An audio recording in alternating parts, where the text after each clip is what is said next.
바로 작성을 좀 시작을 하면 되지 않을까 싶거든요. 그래서 각자 이제 맡은 파트들을 조금씩만 이렇게 좀 정리를 하면 제가 이제 변경 PD님하고 해서 최종 정리하는 거는 이제 저희가 좀 맡아서 하는 걸로 그러면 되지 않을까 싶습니다. 근데 그 배분이 됐나요? 네, 아직 안 됐습니다. 제가 그 컨텐츠를 좀 작성을 하는 중이고요. 사실은 네. 네. 그래서 제가 사실 어제 그제 병영 PD님을 좀 만나서 마저 좀 정리를 하려고 했는데 만나질 못했어요. 제가 심포지움이 좀 너무 늦게 끝나서 저녁에 만나기로 좀 했었는데 만나지 못했고요. 제가 하여튼 이번 주 중으로는 정리를 완전히 다 끝내도록 이렇게 하겠습니다. 네. 그래서 좀 뭐 예를 들어서 좀 생각이 이렇게 어떤 좀 아이디어가 계시면 좀 큰 틀에서라도 이렇게 좀 몇 가지 아이디어를 좀 주시면 아이디어가 아니라 네. 태양광 발전 협의회 부회장을 맡고 있는 친구가 어떻게 아는 사람이에요. 그래서 내가 그 몇 가지 질문했는데 그래서 그걸 한번 그 친구가 카톡방에다가 올린 거를 제가 어디 밴드에다 올려놨는데 혹시 그거 보셨어요? 밴드 보시면 우리 밴드예요? 예, 우리 밴드에 들어가. 또 태양광 협회, 그러니까 태양광 협회를 굉장히 뭐 지지하겠죠. 네. 근데 거기에 여러 가지 그 태양광 산업 폐기물 처리라든가 그 이런 거에 대해서도 언급을 했고 그 수명에 대해서도 20년 후에 몇 가지 수정하면은 반영구적으로 쓴다는 얘기도 그 얘기 나왔고 그리고 지금 이거를 여러 가지 뭐 반대하는 사람에 대한 뭐 항의 얘기도 막 항의적인 거고 거기 밴드 혹시 있어요? 우리 밴드만. 예, 우리 저기 뭐 쟤는 밴드. 제가 그 여러 가지 카톡방에 올렸더니 뭐 카톡 언론에서 또 비판 많이 하지 않습니까? 뭐 한반도의 심장을 뭐 태양광이 뭐 해치다 뭐 제목 거창하게 써놨더라고. 그래서 그러니까 그거를 올렸더니 여러 가지 찬반 의견이 올라왔는데 그래가 또 그 친구가 저기 태양광 협회 부회장으로다가 작년에 영입이 돼가지고 그 사업을 하고 있어요. 그래서 반론을 적극적으로 다 개진하더라고요. 그래서 아주 재미있게 그걸 다 제가 모아가지고 그 내용을 올려놨는데. 예, 맞습니다. 이거. 여기에 제가 이 기사를 링크를 했어요. 국내 전력시장의 구조와 태양광 발전 문제점. 이거에 올려놨더니 여기에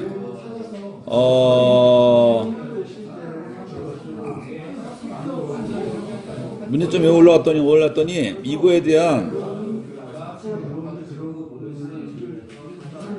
반론을 누가 반론? 요 바로 위에 있구나. 가만 있어봐. 이거 다음에 이동 어떻게 하지? 요 밴드 바로 위 걸 제가 모아놨는데. 이 밴드 위 거를요? 예. 이거 여기 보면은 이거 구하기고. 여기요. 제가 가입한 정치모임 돌반에 아래와 같은 걸 링크했더니 다양한 의견이 올라왔어요. 여기 보면 저는 김인현이가 뭐 이 내용을 보고 전적으로 동의합니다 했으니까 김태호 또 환경 이거 운동한 사람이걸랑요. 또 여러 가지 뭐 문제 있다 막 올렸어요. 환경 근본 입장에서 그 수목이 뭐 더 중요하다 뭐 어쩔 수 올라니까는 정우식 한국태양광 산업협회 부회장이에요. 오늘은 제가 직선적으로 한마디 하겠습니다 해가지고 쫙 그 반론을 올렸어요. 근데 이거 우리가 할 때 이 정치적인 이슈. 근데 태양광 왜 정치적인 이슈가 되는지 모르겠어요. 그렇죠. 이게, 맞습니다. 이게 원자력하고 신재생은 굉장히 이게 여야가 굉장히 첨예한 부분이 있기 때문에. 근데 우리는 객관적으로 과학적으로 바라봐야죠. 굉장히 이게 좀. 우리 과학적으로 과학적으로. 그러니까 조심해야 돼. 그러니까 여러 가지 의견을 우리가 과학적으로 바라봐서 우리가 미래지향적인 객관적인 의견을 저는 도출. 빠져갑니다. 아니, 그래서 저희가 뭐 그렇게 할 필요는 없다고 생각하고요. 농담이고. 예, 예를 들어서 요 내용을 한번 참조해 주세요. 네네네. 예, 예. 뭐, 예를 들어서 뭐 환경적 측면의 고찰, 뭐 이런 어떤 의견도 있고 이런 의견도 있고, 예. 그래서 뭐 장점도 있고 단점도 있고, 뭐 모든 산업은 다 장점이 있으면 단점도 있고, 또 강점이 있으면 약점도 있는 거거든요. 그러니까 예. 여당을 대표하는 게 신재생 에너지 정책이고 야당은 원자력 발전 정책이라고 하죠. 근데 여당 문재인 정부는 탈원전이잖아요. 그리고 이게 신재생 에너지 때문에 가장 지금 첨예한 대립 이슈가 그거예요. 원전 발전을 확대를 해야 되냐, 아니면 신재생 에너지 확대를 해야 되냐. 이게 근데 뭐 저희가 뭐 어쨌든 어떤 한쪽에 의견으로 치우치는 그거는 아니라고 생각하고요. 저희는 공부하는 과정이니까 여러 가지 의견을 다양하게 한번 서치하는 거는 저는 있을 수 있다고 보고요. 그런데 뭐 저희는 뭐 어떤 쪽을 더 뭐 선호한다 뭐 이렇게 하는 거는 아니기 때문에. 네. 그래서 하여튼 뭐 대부분 보면 저희 요번에 들으시는 분들이 사실은 뭐 공직에 계신 분도 있고 대학에 있는 분도 있고 기업에 있는 분도 있고 하기 때문에 사실 민감할 수가 있다고 보거든요, 주제에 따라서. 네. 그래서 하여튼 뭐 어느 누구도 어떤 그런 의견에 왜 당신이 그런 의견을 냈느냐 뭐 이러한 어떤 반박은 되지 않도록 하는 것이 그게 좋을 것 같습니다. 그래서 좀 전반적인 개요부터 시작을 해서 제가 생각하는 거는 좀 개요부터 시작을 해서 저희는 그래도 어쨌든 지금 이 신재생 에너지를 그래도 뭐 얘기를 좀 듣는 거잖아요. 그렇죠? 그런데 또 다른 팀들은 그쪽 주제가 있기 때문에 이쪽 얘기를 전혀 다루지를 않는다는 거죠. 그러면 저희 팀에서 나눴던 얘기들을 함께 공유하는 차원에서 저는 개요라든가 이런 것부터 시작을 해서 좀 다루는 것이 좋겠다. 네, 그런 생각입니다. 그날 그 강연에 교수님 못 오셨죠? 아유, 왔습니다, 저는. 왔습니다. 그거 드셨죠? 네. 그러면은 그 당시에 대략 가략히 요약을 하면 자기가 원자력이 우리나라 원자력이 대만인가 독일보다도 더욱더 굉장히 완화됨. 뭐냐면 향후 60년에서 80년까지도 원자력 발전을 쓴다라는 전제하에 지금 더 5기가 더 들어오는 것도 허용이 되고 오래된 것을 하나씩 없앴다는 것이 문재인 정부 방침인데 야당에서는 뭐 원전을 반대하는 것처럼 그렇게 호도하는 자체가 문제다라고 그날 얘기를 했어요. 그러니까는 대만이나라든가 독일처럼 빠른 시일 내에 다 문을 닫겠다 그것도 아닌데 문재인 정부의 원자력 발전 정책이 상당히 합리적인데도 불구하고 언론에서는 너무 심는다. 그것을 전제로 하고 얘기가 시작됐습니다.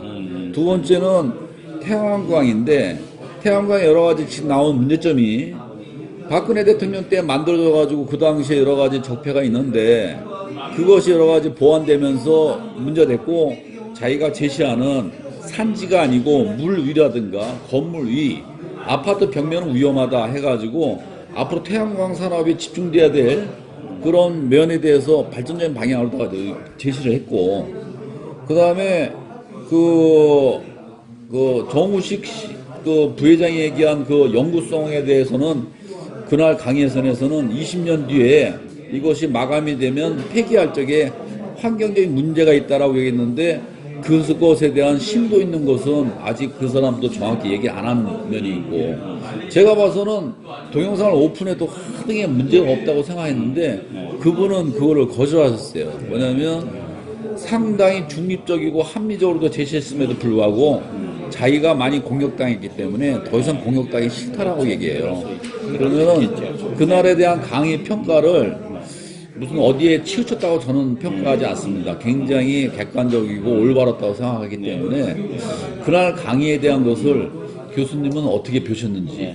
아니요, 저도 뭐 어떤 한쪽에 치우쳤다라고는 생각지 않았고요. 제너럴한 거를 말씀을 많이 해주셨어요. 그래서 그 동영상은 저한테는 좀 하나만 보내주세요. 예. 그럼 뭐 올리지 않고 여기 밴드에는 개인적으로. 다시 올리겠습니다. 왜냐면 다른 데 오픈 안 하고 올린 방법이 있거든요. 우리 밴드에만 올려서 제목을 보실 수 있어요. 밴드에다가 제목을 이상하게 쓰면 검색이 안 돼요. 다른 걸 다 국악얘기 제목도 넣고 그 동영상 올려버리면 검색이 안 되기 때문에 우리 밴드에만 링크 해놓으면은 우리 밴드에서는 볼 수 있습니다. 그렇게 해놓을게요. 저희들만 볼 수 있는 거죠. 그렇게 하고 저는 하여간 정우식 태양광협회 부회장 얘기는 자기네 입장을 유리하게끔 얘기한 거기 때문에 약간 배제시키는 저 치더라도 그날 얘기한 것은 상당히 어디 치우쳐지지 않았기 때문에 그렇다면 그거의 기준으로다가 해서 이야기가 좀 진척이 됐으면 좋겠습니다. 그것마저도 공격하는 것은 조금 더 문제가 많았어요. 예.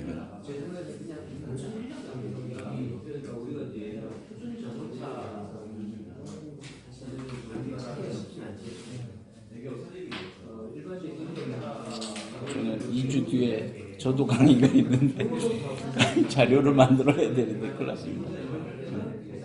저는 교양 강좌를 할 거거든요.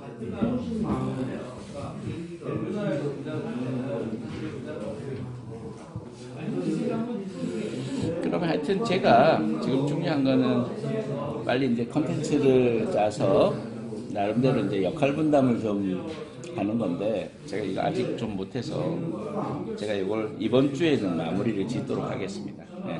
그래서 아마 지난번에 제가 그때 처음에 보내드렸던 그 자료들 중에서 이렇게 조금씩 정리를 하면 되지 않을까 싶습니다. 네. 그렇게 하도록 하겠습니다. 제가 가입한 정치 모임에 환경주의자 교수님이 오셨는데 그 사람 때문에 이제 이런 논쟁이 붙었걸랑요. 네네. 하여간 다른 시각에 갖고 있는 사람들 의견도 충분히 우리가 들어야 되지만 사실 환경자 분들이 공격하는 것이 좀 너무 버거워요. 버거운데 예를 들어 이겁니다. 산소가 생성되는 자연을 깎는다. 근데 청우식 부회장이 지금 산소가 생성된 게 문제가 아니라 이 탄소를 절감하는 것이 훨씬 더 지금 현안이다. 그래서 그거를 이제 비교하는 글도 올렸어요. 그래서 이게 내가 누구 말을 전적으로다가 좀 신뢰하기 힘든 그러한 왜냐하면 아는 게 없으니까. 그래서 이게 태양광협회 부회장님이 근데 이제 제가 최근에 하는 연구 중에 이런 내용이 있습니다. 저희가 지금 어쨌든 산업 활동이나 우리가 뭐 인간의 호흡이라든가 이런 걸 통해서 CO2가 발생이 되잖아요. 그러면 CO2가 발생이 되면 또 대신 식물이 또는 수목이 CO2를 흡수를 하죠. 흡수를 하고 대신 우리가 산소를 또 발산을 해주는 거죠. 그런데 지금 뭐 산업활동이라든가 이런 어떤 그 평형이 깨질수록 CO2 발생량은 많아지고 산소는 적어지는 거죠. 그랬을 때 이제 이 CO2를 과연 그러면 어떻게 활용을 할 건가 이런 거거든요. 그게 이제 기업에다가 탄소세를 부과하는 거거든요. 이산화탄소 발생량에 대한 세금을 부과를 하는 거죠. 근데 이게 지금 현재 정확하게 부과한다고 해서 그게 지금 정확하게 지켜지지는 않고 있습니다. 그래서 저도 이제 주로 산자부 과제를 많이 하고 있는데 제가 지금 하고 있는 거는 어디냐면 시멘트 산업입니다. 시멘트 산업에서 시멘트를 소송을 하기 위해서는 온도가 한 1700도가 필요로 해요. 그럼 그 과정에서 CO2 발생량이 어마어마하게 많이 되거든요. 그러면 시멘트 회사의 굴뚝으로 나가는 CO2를 포집을 하는 거죠. 포집을 해서 뭘 만드냐면 탄산칼슘을 제조를 합니다. 그러면 우리 자연에 존재하는 생석회 있죠. CaO입니다. CaO를 물속에다 집어넣으면 수산화칼슘이 돼요. CaOH2가 됩니다. 이 CaOH2하고 CO2하고 반응을 시키면 CaCO3가 만들어집니다. 이 CaCO3는 어디에 많이 쓰이냐면 제가 전공하는 제지산업에 일단은 많이 쓰이고 있고요. 그 다음에 우리 치약 만드는데, 화장품 만드는데, 뭐 인공 치아 만드는데, 그다음에 고무 플라스틱을 좀 단단한 소재로 만들기 위한 첨가제 이런 데 이제 굉장히 많이 쓰이고 있거든요. 그러니까 이제 그러한 어떤 산업적 활용을 돕는데 이거를 어떻게 쓸 거냐. 그래서 이제 저는 합성을 제가 맡아서 진행을 했었거든요. 네. 그래서 이제 예를 들면 뭐 이 CaCO3의 순도가 얼마나 얻어지느냐, 또는 CaCO3의 입도 크기가, 입도 분포가 또 어느 정도 크기로 얻어지느냐, 여기에 따라서 이제 산업의 적용 용도가 다르기 때문에 그런 거를 이제 주로 해왔죠. 그러니까 이제 이거는 합성 반응의 조건에 따라서 입도 크기라든가 순도라든가 이게 달라질 수가 있거든요. 그러니까 용도를 다양하게 만들 수가 있거든요. 일반적인 공정을 통해서 CaCO3를 만드는 업체는 CaCO3는 뭐냐면 우리 석회석 있죠. 네. 석회석을 빻은 다음에 갈아 놓으면 이게 또 CaCO3입니다. 그러니까 CaCO3는 크게 두 가지가 있는 거죠. 갈아서 만들어 놓은 걸 이걸 우리가 중질탄산칼슘이다라고 하고요. 합성해서 만든 거를 경질탄산칼슘이다 이렇게 부릅니다. 그런데 중질탄산칼슘은 빻는 과정에 또 에너지가 들어가죠. 거기 또 CO2가 또 발생이 되는 거죠. 그런데 경질탄산칼슘도 역시 에너지가 들어가고 CO2는 발생이 됩니다. 그런데 경질탄산칼슘의 장점은 뭐냐면 산업마다 각각 탄산칼슘의 순도라든가 입도 크기를 다른 형태를 쓰는데 합성의 그 합성 반응 과정을 통해서 그 입도의 모양이라든가 형상 이런 것들을 다르게 조절할 수 있다는 장점이 있는 거죠. 네. 그래서 이제 그러한 측면에서 이제 근데 그거를 포집해가지고 네. 그 CaCO3를 만드는 게 예. 그 효율성이나 경제성이 있어요. 경제성이 있습니다. 양이 되나요? 그런데 사용량 때문에 그러죠. 문제는 사용량이 실제 생산되는 것보다 좀 많이 안 쓰이기 때문에, 과잉 생산되거나 이미 생산하고 있는 기업들이 기존에 있거나 그럼 이런 그거는 환경부 과제였어요? 산업부 과제였어요? 산업부입니다. 산업부 예기평 과제입니다. 예. 환경부 과제로 나는 오해가. 네네. 이거는 이제 생산 관련이기 때문에 환경 생산 에너지 이런 거하고 관계가 있기 때문에 이제 예기평 과제이고요. 네. 그러니까 그러한 측면에서 우리가 접근할 수 있는 것들은 뭐 다양하게 많이 있는 것 같습니다. 저도 뭐 처음에 근무했던 곳이 제가 국가기술표준원이다 보니까 저는 대학에서도 지금까지 산자부 과제를 주로 하고 있거든요. 뭐 연구재단 이런 거는 사실 규모도 적고 경쟁률이 또 워낙에 치열하고. 지금 탄소세가 지금 어떻게 되고 있어요? 탄소세가 지금 톤당 한 34,000원 이렇게 되는데 아직도 제가 생각할 때는 강제적인 거는 아닌 것 같아요. 뭐 피해갈 수 있는 방법이 많은 것 같아요. 그러다 보니까 우리가 이산화탄소 감축량은 우리가 지금 정해져 있죠. 우리나라가 얼마로 감축해야 된다.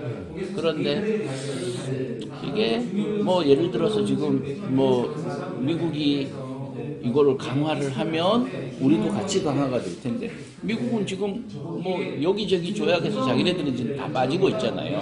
미국은 우월주의를 내세우면서. 네. 그러다 보니까 의무적으로 감축해야 된다라는 그 측면도 약화되는 게 아닌가. 그럴 것 같아요. 예.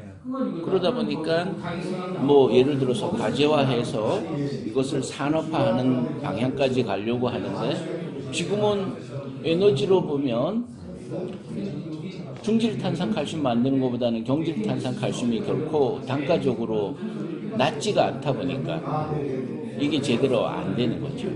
네. 근데 산업적으로는 효과는 상당히 많이 있을 것 같아요. 그래서 저희가 지금 같이 한 데는 저희야 뭐 그냥 작은 단위로만 들어갔었는데 저희랑 같이 한 곳이 저기 애기연이거든요. 에너지기술연구원. 여기서는 뭘 했냐면 포집하는 거예요. 굴뚝으로부터 나가는 이산화탄소가 그 성신양해 같은 건 한 25% 농도가 나갑니다. 굴뚝으로 나가는 게. 그 25%의 굴뚝으로 나가는 이산화탄소를 포집을 해서 99.9% CO2를 만드는 포집하고 이건 이제 액화탄산을 만드는 이런 그쪽은 맡았고 저희는 그 포집해 놓은 이산화탄소를 가져다가 저희는 탄산칼슘을 제조하는 이런 이제 역할을 맡았죠. 탄소세하고 배출권에서 그게 같은 겁니다. 예, 같은 겁니다. 결국은 탄소세는 네. 사실 물론 같겠지만 우리는 네. 국내 이제 예. 세금으로 이렇게 네네. 좀 제도가 탄소 배출권 국제적인 개념. 그렇죠, 맞습니다. 네. 탄소 배출권을 어쨌든 뭐 우리나라는 뭐 몇 년까지 얼마 몇 퍼센트 감축 이렇게 이제 되어 있는 거죠. 그거하고 연계는 되나요? 탄소세하고 그러니까 이제 기업에서 예를 들어서 우리나라에서 이제 뭐 예를 들어서 몇 퍼센트 감축 의무가 우리나라에 정해졌으면 이제 각 산업마다 어느 정도 배출하는가 하는 것들도 이제 정해진 거죠. 그러면 그게 이제 그 산업의 각 기업마다 이제 또 배출이 얼마 되는지 그러면 공정을 바꾸든 뭐 어떻게 하든 예를 들어서 뭐 저희가 동남아에 뭐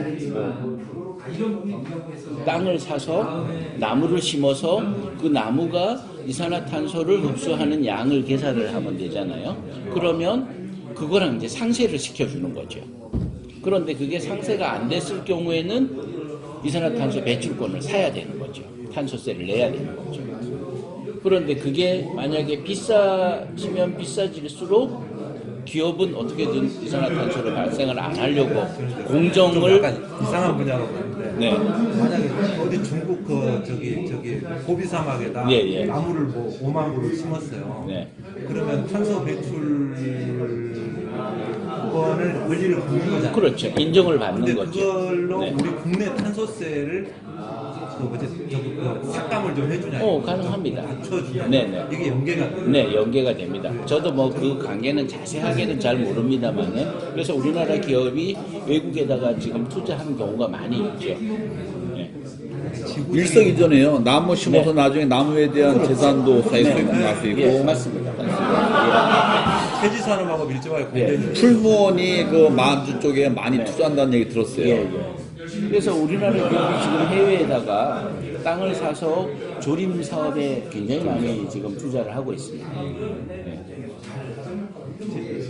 폐지 산업이 우리나라 국내 그 살림이 사실 그 경제성이 높지가 않기 때문에 외국 뭐 저기 남미나 아니면 동남아에다 조림을 해가지고 그걸 네. 가져다 또 써야 되고 그런 네. 펄프를 그걸 예. 그러니까 이제 우리나라 그 제지 산업이 세계적으로 생산량 5위입니다. 생산량 5위 정도로 굉장히 큰 산업이고요. 우리나라에서 만들어지는 종이의 거의 한 절반 정도는 해외로 수출을 하고 있습니다. 제지 산업이 수출 산업인 거죠. 네. 수출을 하고 있고 우리나라에서 만드는 종이의 원료인 펄프 중에 나무를 잘라 갖고서 이제 펄프를 만드는 천연 펄프라고 그러죠. 그럼 우리나라에서 종이가 100이 만들어진다라고 하면 그 중에 80%는 국내의 재활용 폐지를 가지고 만듭니다. 20%는 천연 펄프를 갖고 만들어요. 80%? 네네. 네. 20%가 천연 펄프인데 그 20%의 천연 펄프를 100으로 보면 다시 80%는 수입해오고 20%는 국내에서 만들어집니다. 다른 나라에서 재활용률이 굉장히 높은 거라 그러면 우리나라가 재활용률이 세계에서 1위입니다. 네. 재활용률이 1위다라는 거는 재활용 기술도 1위다라는 얘기하고 마찬가지거든요. 분리수거를 잘하니까 그런 거죠. 그러니까 이제 이게 우리가 아파트 문화의 또 다른 어떤 특징이다라고 볼 수가 있죠. 회수가 잘 되는 거죠. 그리고 또 어떻게 보면 좀 슬픈 일일 수도 있는데 우리나라가 폐지 해수율이 거의 97%에 이릅니다. 그 97%에 이르는 거는 아파트 문화의 어떤 이런 주거 생활에 관련된 것도 있고요. 이제 슬픈 측면이다라는 슬픈 측면이라는 게 뭐냐면 동네에 그 빈곤층 뭐 이게 많다. 그게 종사자이 많다 보니까. 그러니까 골목골목에 버려지는 종이가 다 회수가 된다라고 보면 되는 거죠. 거의 다 회수가 되고 있다. 네네. 그러니까 재활용률이 높다라는 거는 좋은 점 중에 하나인데 그 이면에는 그런 측면도 존재한다는 거죠. 아마 우리 동네 진짜 경기 속으로 벌어지는 화장지가 회수가 안 되잖아요. 그렇죠. 그게 3%네요. 그런 거는 3%죠. 네네. 그게 3%네요. 그게 3%. 그리고 이제 또 보면 지금은 이제 애기 기저귀, 노인용 기저귀 저희가 요즘 하려고 추진하는 게 뭐냐면 노인용 기저귀 시장이 애기 기저귀 시장보다 이미 더 커졌습니다. 노인용 기저귀가. 네. 애기 기저귀의 양보다 노인용 기저귀가 이미 더 커졌어요. 고령화 때문에. 얘들은 그러면 노인용 기저귀는 애기 기저귀는 잤을 때 뭐 이 엉덩이가 좀 불룩하더라도 흉이 안 되잖아요. 그런데 노인용 기저귀는 저분이 기저귀를 지금 찾는가 안 찾는가 이걸 몰라야 된다는 거죠. 네, 슬림하고 기술이 더 많이 요구가 되죠. 네. 그래서 이제 요 부분이 이제 위생용지인데 위생용지 같은 경우는 아주 하이테크입니다. 네, 하이테크고 그다음에 외국 같은 경우는 지금 뭐 스웨덴이라든가 이런 데 보면 애기들 기저귀 그다음에 여성 생리대 수거를 합니다. 수거함이 있습니다. 거기에 들어가는 펄프는 100% 천연 펄프이거든요. 네, 재활용을 쓸 수가 없거든요. 거기는. 그러면 거기에 이물질만 제거가 되면 거기서 수거되는 그 양이 굉장히 많은 양이고 기저귀 생산량이 굉장히 많고 그 수거된 애기 기저귀나 뭐 노인용 기저귀 여성 생리대에 들어있는 펄프는 천연 펄프이기 때문에 아주 양질의 펄프라는 거죠. 우리나라 같은 경우는 사실은 좀 숨기고자 하는 그런 어떤 측면이 있다 보니까 지금 현재는 다 버려지고 있죠. 이 주제가 더 재밌겠다. 네. 이걸 보면서. 그래서 제가 다음 주에 지금 할 얘기는 교양 강좌 종이 얘기를 할 겁니다. 네. 그래서 우리 문화재로서의 종이 뭐 이런 것들을 좀 그래서 그냥 아무 생각 없이 그냥 가만히 앉아서 듣기만 해도 되는. 최근에 지금 종이 관련 제품 케이스 반대품 조사를 많이 하고 있어요. 네네. 예. 도공 인쇄용지라든지, 네네. 예. 비도공이라든지, 백상지, A4 인쇄용지. 네네. 중국이나 일본에서 많이 들어오고 많이 들어오고 있죠. 네. 걔네들 지금 덤핑 조사를 지금 하고 있는데 지금 복사지 덤핑 조사하고 있습니다. 한국제재에서 지금 네네. 예. 예. 그 제가 한국제지만 지금 만들고 있잖아요. 우리나라는 국내는 지금 복사지 생산은 한국 제지만 하고 있고요. 정작이 다른 제지 회사는 종이를 생산하는 회사이지만 복사지를 해외에서 수입해다가 국내에서 잘라서 자기네 회사 브랜드를 붙여서 판매를 하고 있죠. 지금 더블A가 제일 고품질이라고 보잖아요. 아닙니다. 더블A보다 더 좋은 제품이에요. 한국 제지 품질이 좋습니다. 더블A가 결코 좋지가 않습니다. 제가 삼성물산이나 이쪽에서도 수입해다가 삼성물산은 수입해 오는 게 중국 창슈 공장, 창슈 공장에 있는 종이를 지금 수입해 오고 있고요. 그러니까 삼성물산 같은 데가 그거 수입하면 저는 안 된다고 생각하는 거죠. 그런데 우리나라 지금 사실은 문제점이 뭐냐면요. 산자부 정책에 저는 문제점이 뭐라고 생각하냐면 종이의 수입 관세율이 0%입니다. 종이의 수입 관세율은 0%라서 해외에서 생산한 값을 운송료만 지불하고 국내에 가져오면 그대로 팔 수가 있는 겁니다. 우리 재활용 시스템이 엄청 경쟁력 있는 거네요. 예. 그런데 국내 제지사가 종이를 만들기 위해서 사용하는 부원료들 있죠. 케미칼이라든가 그거는 관세가 다 있습니다. 그러니까 종이를 만들기 위해서 첨가하는 원료나 부원료들은 관세가 다 있는데 100% 완제품을 만들어 놓은 종이의 관세율은 0%라는 거죠. 그럼 이건 우리나라 국내 산업에 굉장히 치명적인 겁니다. 네. 네, 이런 게 좀 어떻게 보면 바뀌어야지 되는데 종이의 관세율이 0%면 부원료를 수입해 오는 것도 그것도 0%로 해줘야 되거든요. 그렇네요. 그래야 것도 있잖아요. 예. 경쟁력이 그렇죠. 공정하다라고 볼 수 있는 거네요. 네. 수입견 관세가 있습니까? 근데 이제 상호적인 개념이 상호적인 네네. 관세 네. 협상을 통해서 그렇죠. 도출된 거기 때문에 네네. 그거 이제 우리나라만 이렇게 0% 해준 거 아니고 예, 예. 종이 완제품 그렇죠. 다 0%, 다 0%입니다. 다 0%예요. 다 0%. 세계적으로. 예. 완제품 예. 세 왜냐 그건 우리만 0% 해놓으면 안 네. 되지 않아요? 그렇죠. 그러니까 그래서 우리나라의 그 종이 품질은 상당히 좋습니다. 그래서 뭐 예를 들어서 우리나라 그 지종 중에 특수지, 정보용지라고 저희가 부르는데 그런 특수지 같은 것들은 뭐 예를 들어서 지폐용지 이런 것들은 지금 우리가 수출을 많이 하고 있죠. 조폐공사에서 만들어서. 그래서 지폐용지의 종이만 수출을 하기도 하고 또 다른 경우에 있어서는 아예 돈을 다 찍어서 현지 국가에 돈을 다 찍은 다음에 수출을 하기도 하고 만들어서 해요. 네, 아예 만들어서 하기도 하고 그럼 나중에 최종 자기들이 그거 뭐죠? 그 중앙은행 이것만 그것까지도 아마 다 찍어서 보낼 겁니다. 네, 그런 것까지. 저번 태양광 그 세미나에서 또 놀랄 만한 일이 그거 있지 않습니까? 우리나라가 태양광 패널 만드는 경쟁력이 중국에 거의 필적해서 네. 다른 선진국 다 문 닫았는데 네. 지금 중국과 우리나라만 생산하고 있고 우리나라 20%가 국내 소비고 80%는 수출하고 있다고 그만큼 경쟁력이 있는데 제가 그 인터넷에서 그 태양광 그 발전 원리라는 것을 몇 분짜리 동영상에서 봤어요.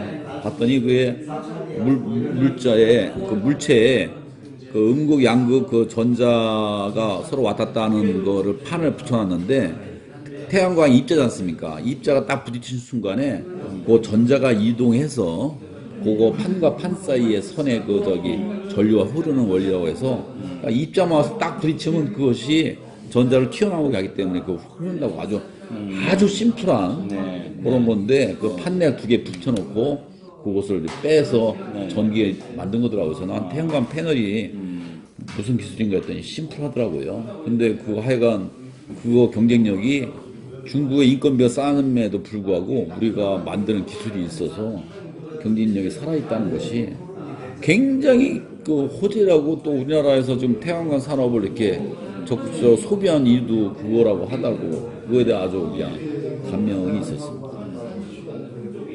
OCI가 지금 중국에 공장을 가지고 있어요. 태양광 패널을 만드는. 네. 중국하고 우리나라가 그 경쟁 관계이긴 한데 사실 중요한 거는 그 원재료가 폴리실리콘이라고. 폴리실리콘의 순도가 결정하거든요. 네네네. 태양광 발전의 효율은. 네. 그러니까 그 11 라인 정도 거의 반도체용하고보다 더 순도가 뛰어나야 돼요. 네. 폴리실리콘. 그래서 11 라인 정도 되는 거를 우리나라 업체들이 많이 중국에 공부. 중국 애들은 아직 그 정도 인구 네네. 그 정도 네. 이렇게 순도는 안 돼요. 순도가 안 나와요. 그래서 기술력이 있으니까 버티는 거네요. 폴리실리콘 생산 굉장히 단가를. 그래서 그게 좀 중요한 거죠. 선진국은 다 문 닫았다 하더라고요. 경쟁력에 밀려서. 근데 미국하고 중국하고 계속 둘이 싸우다 보니까 우리나라가 좀 어부지로 많이 지금 지금 어부지로. 그렇게 싸우니까 우리는 미국으로 태양광 패널 다 막아놨거든요. 중국산 태양광. 근데 우리나라가 좀 수출을 하고 또 그럼 미국산 폴리실리콘의 순도가 좋아요. 근데 중국에도 그럼 우리는 폴리실리콘 너네들 안 받으니까 막으니까 우리 것은 또 저쪽으로. 양쪽으로다가 그래서 진짜 어부지리네. 어부지리를 하고 있죠. 진짜 표정 관리를 하고 있어요. 진짜. 네. 태양광 치킨 게임 둘이 하고 있으니까 우리나라는 조금 뭐 패널은 패널대로 미국 시장을 하고 네. 폴리실리콘은 중국에 나타나고 그런 상황이더라고요. 미국 애들은 이러한 것을 전반적으로 관리하는 그런 태스크포스 팀이 뭐 어디 있는 거예요? 아니 뭐 트럼프가 막 떠들어서 막 급조해서 하는 건지 아니면 상무부하고 예.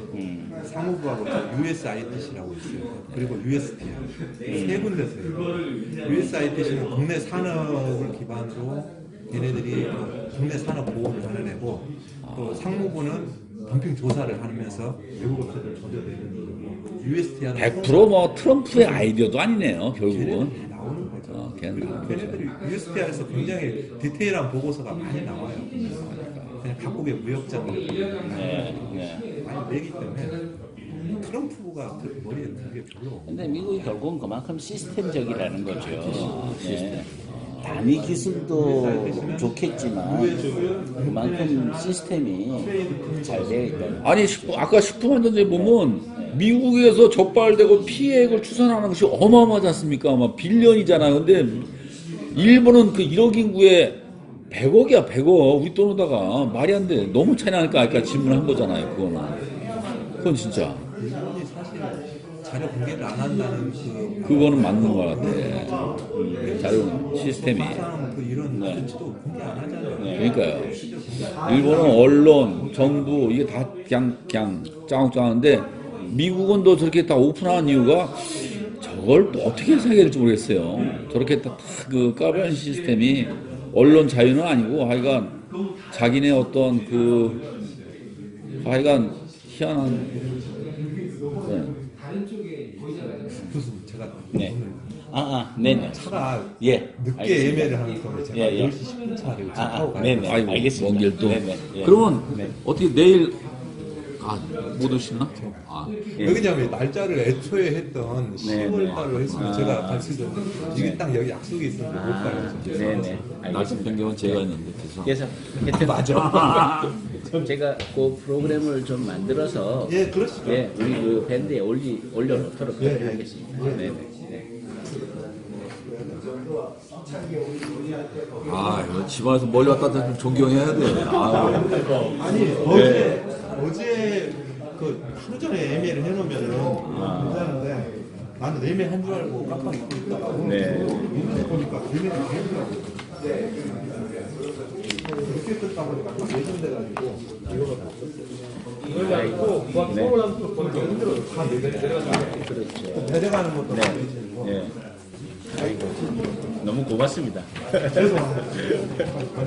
네네. 네. 예, 알겠습니다. 네네.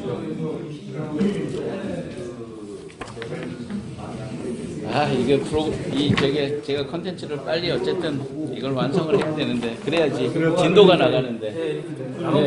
예. 그래야지 진도가 나가는데. 그래서 저는, 요 기간, 제가 이제 보내드린 자료에 보면, 좀 이 이전 자료도 있고 최근 자료도 있거든요. 그러면 그 백서는 거의 형식이 유사합니다.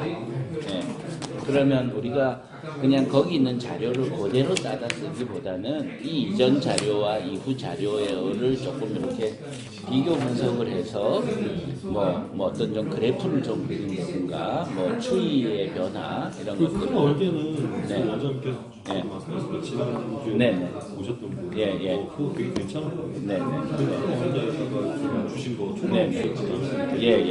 넣어가지고 네. 예. 그래서 이제 태양광에 관련된 거는 그거 위주로 좀 가고요.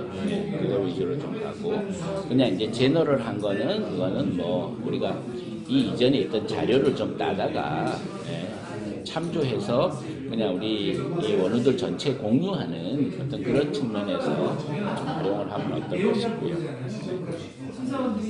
이게 뭐 MS 워드 뭐 이런 걸로 같이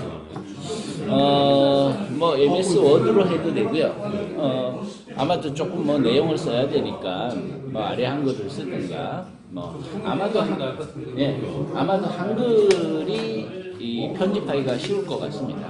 한글이. 한글이요? 없는데.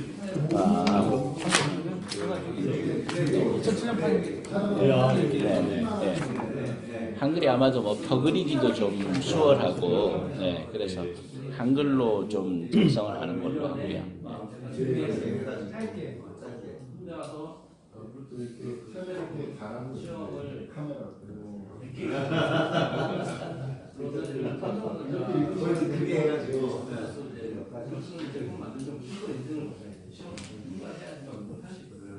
그러면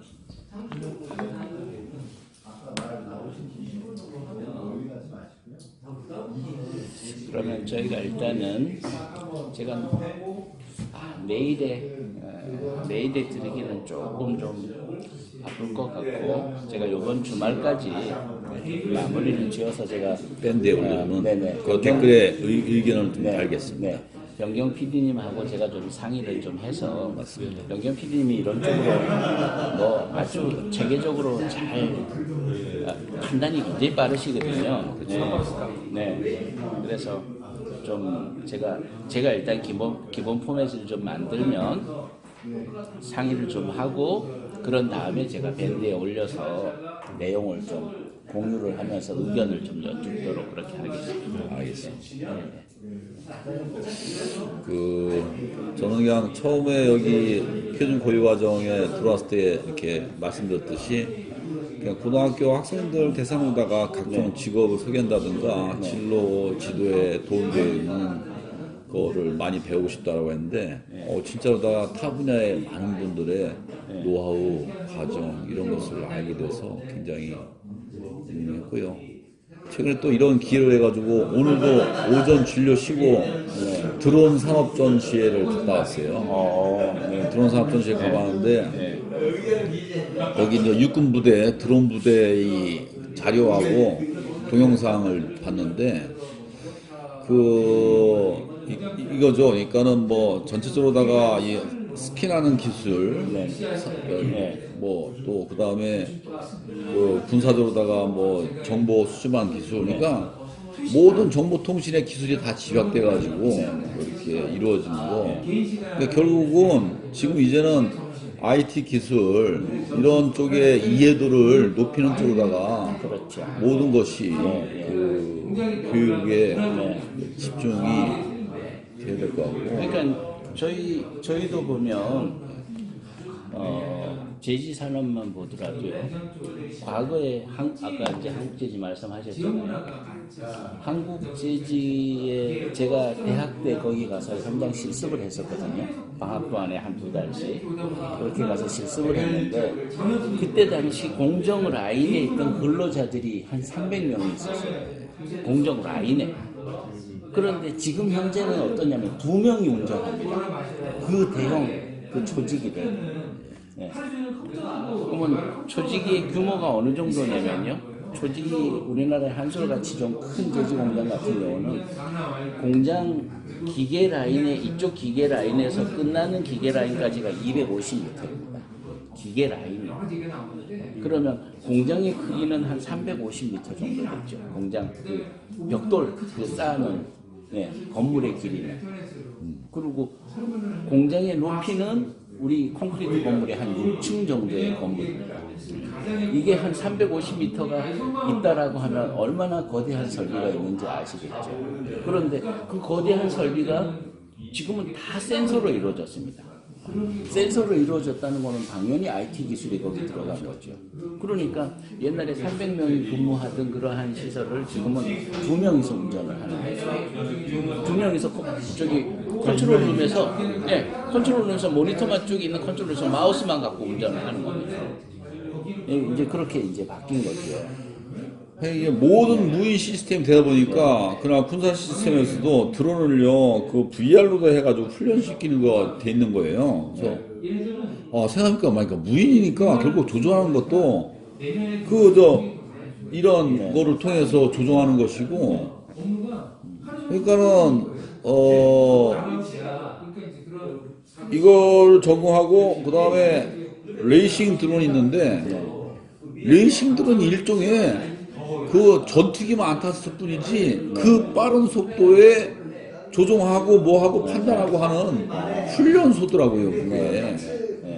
자 이게 이제는 아이들이 어떤 체력이 아닌 이러한 기계에 대한 판단 이러한 거로 모든 것이 되는 쪽으로다가 그런 것도 마찬가지겠네요. 모든 것을 그렇죠. 과정을 현장에 가지 않고 모니터 측정 뭐 이런 걸 해서 제가 뭐 예를 들어서 펄프 섬유를 이러한 종류의 펄프 섬유, 이러한 종류의 펄프 섬유를 비율별로 이렇게 섞어서 종이를 만들었을 때 어떤 종류의 포맷 구조가 나오느냐 하는 거는 과거에 다 실험을 통해서 했거든요. 근데 지금은 컴퓨터 시뮬레이션을 합니다. 그 시뮬레이션이 이제 현실에서 바로 적용되는 거더라고요. 네네, 그렇습니다. 예.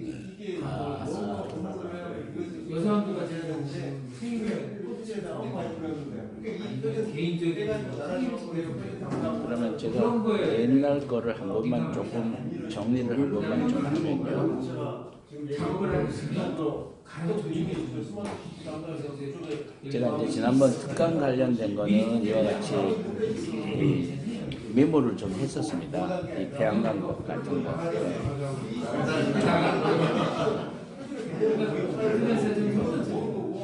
이제 이때도 탄소 거래세 말씀을 그때 하셨거든요. 배출권 거래제. 네. 이제 요 말씀을 좀 하셨었고.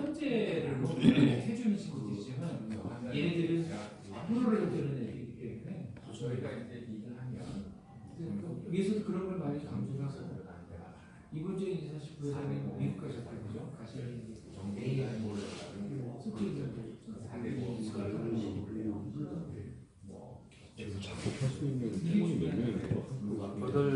저희가 9분이신데 한 분은 안 나오시고요.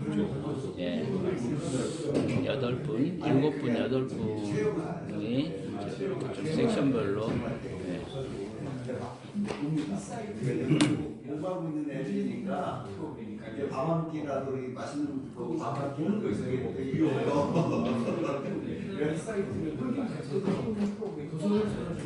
그래서 그다음에는 개인 가끔 책상이 있으면 고기 키우는 고기도 기를 수 있고 꽃도 기를 수 있고 또 이제 그런 날 거슬려는 애들은 좀 남부 좀 많이 줬잖아요.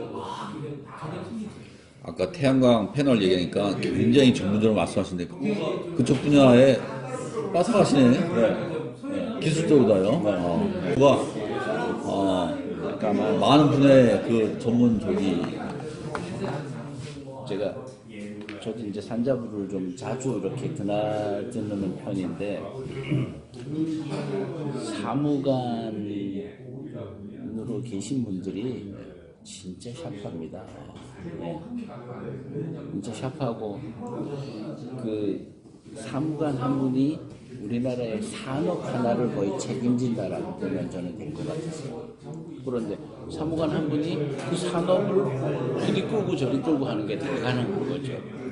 그러니까 원래 그 산업의 전공자가 아님에도 불구하고 물론 유사 전공 분야를 배치를 하기는 하지만 한 산업을 거의 다 컨트롤해 나가는 제가 고시 출신자들이 이분들이 왜 고시에 합격을 했는가 그거를 제가 이해를 할 수가 학습이 빠르시고. 네네. 네. 그리고 한 1년만 근무하시면 이분들의 그 산업에 대한 지식이 저 국사기 받는 전공자 이상으로 그렇게 성장을 하시더라고요. 네. 그래서 제가 그런 걸 보면서 참 대단한 분들이시네 이런 생각을 제가 많이 했었죠.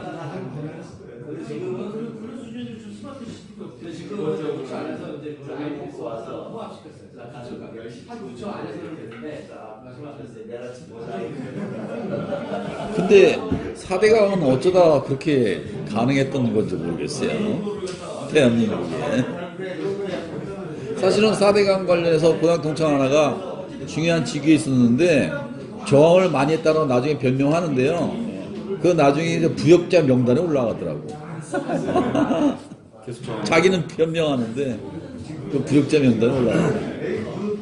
내가 아마 저 청계천 성공하고 나서 더 밀어붙이는 어떤 그런 계기가 되지 않았을까. 오늘도 좀 간단히 3교시는 있습니다. 그래서 우리 필요하고 3교시 참여하시는 분은 같이 참여해주세요. 잠깐 저기 간단하게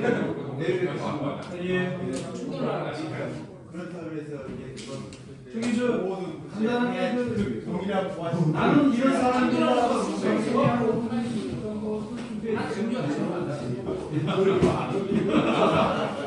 충도 그게 개념이 저는 지난번에 영경 PD님이 말씀하신 이 날씨를 중심으로 한 이 빅데이터 분석을 좀 한번 했으면 그러면 좋겠다 이 생각이 좀 드는데요. 네. 이 내용이거든요. 태양광의 계절에 따른 우리나라의 일조량, 이거는 기상청에 가면 이런 데이터가 있을 거거든요. 그날 그 수업에 그 나왔지 않습니까? 네네네. 전라남도 예. 지방이 예, 예. 다른 지역보다 4% 네네. 예. 그래서 날씨 일기변화에 따른 빅데이터 분석을 해서 이 통계 정보를 이용을 해서 이제 에너지 생산 저장, 물류 에너지량 이런 것들을 한번 좀 해볼 수가 있는 거죠. 저는 이 빅데이터 쪽은 제가 하지 않아서 제가 이 부분을 하여튼 좀 한번 태양광 이용이 내는데 또 하나 생각나는데요. 예. 동생도 아파트에다가 0.5W짜리 설치했는데 그게 그 축전하는 건 안 되고 그러니까는 가정용으로 쓸 적에 보조도로 다 이게 전략이 들어가는데 만약에 집에서 전혀 안 쓰는데 태양광 발전이 된다. 그것은 따로 축전 시설이 없어가지고 그거는 그냥 없어지는 거라고 얘기하는데 그거는 기술적으로 어떻게 또 해결할 수 있는 건지 그거는 좀 그 얘기 듣고 또 놀랐어요. 아 그런 기술이 없나? 뭐 축전하는 거요? 예, 돈이 많이 들 거예요 아마. 아 축전하려면 그래서 안 하는구나. 경제성 때문에 못 하는 걸 가지고. 아 경계성 때문에. 가정에서 그거 뭐 할 정도 비용은 어마무시한 것 같아서 그래서 못 받더라고요. 그러니까 그냥 그때 쓸 때 그때 사용한다는 좀 거죠. 보조하는 거로 네네. 하고 네. 따로 축전은 안 되는 거고. ESS라고 그래서 그 리튬이온 배터리처럼 큰 그 장치들이 있거든요. 근데 그게 리튬이온 배터리가 비싸죠. 비싼 데다가 그게 조그만 수명도 거는 있죠. 안 되니까. 수명도 있고 그건 경제성이 오래 떨어져요. 걸리는 게 나아요. 따로 태양광 하는 사업들은 아예 많이 생산하니까 그건 아예 그 계약 맺어서 그 선과 함께 연계해서 보내는 것은 사업이 되는데 가정용은 보조 계속 전기를 쓴다는 전제하에 그 안에서만 하는 거네요. 그 사업하는 것은 반대하시더라고요. 강의할 때 보니까 아파트 짧게 하는 건 안 그게 맞습니다. 뭐 생각보다 아파트가 개발가지고 사실 고층에서 저기는 모르겠는데 저층에는 잠깐 들었다가 캐치 넘어가면서 그러니까 별로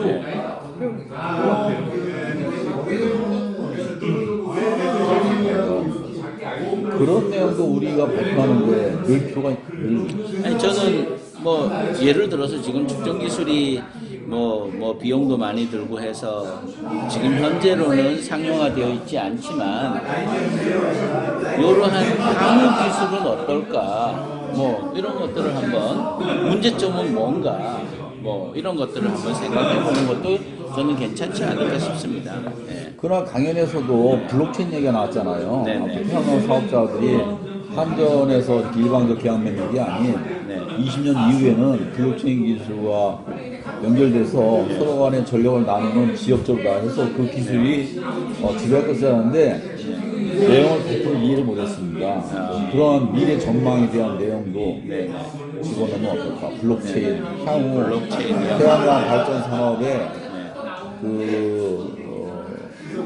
이러한 주체가 블록체인 기술에 의해서 각 사업자들이 서로 소비자하고 직접 만나는 시장이 형성된다는데 그에 대한 미래 청사진이랄까 기술적으로 어떻게 되는 건지 블록체인 기술 아직 100% 이해를 못 해가지고 근데 은행 쪽에서는 블록체인 기술을 많이 계속 학습하시고 하고 있고요. 지금 실질적으로 뭐 전산 쪽에 IT 쪽에서는 원사하고 있어요. 그래서 매주 토요일에 10시간씩 해서 과정이 9월달 시작해서 7월달까지 지금 전산 쪽에 IT 쪽에 하는데 저도 신청해봤거든요.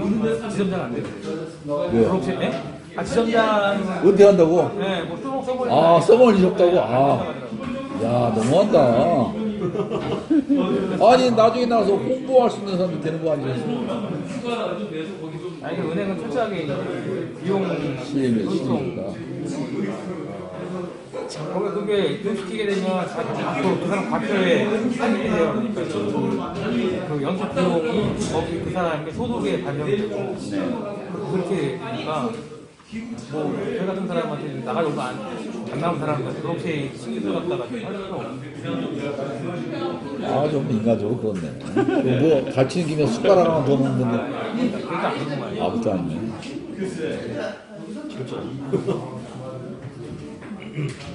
아우, 저 금융이 잘 이해하기 힘든 분야 중에 하나. 투자도 되게 많이 해요.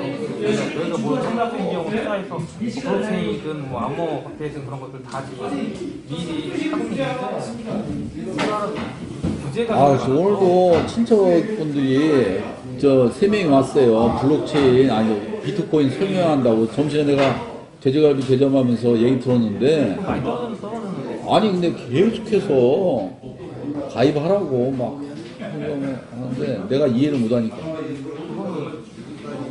돈 넣는 문제인데 실물이 없잖아요. 실물이 없는데 가상. 아, 교수님, 그러면 하여간 예. 밴드를 통해서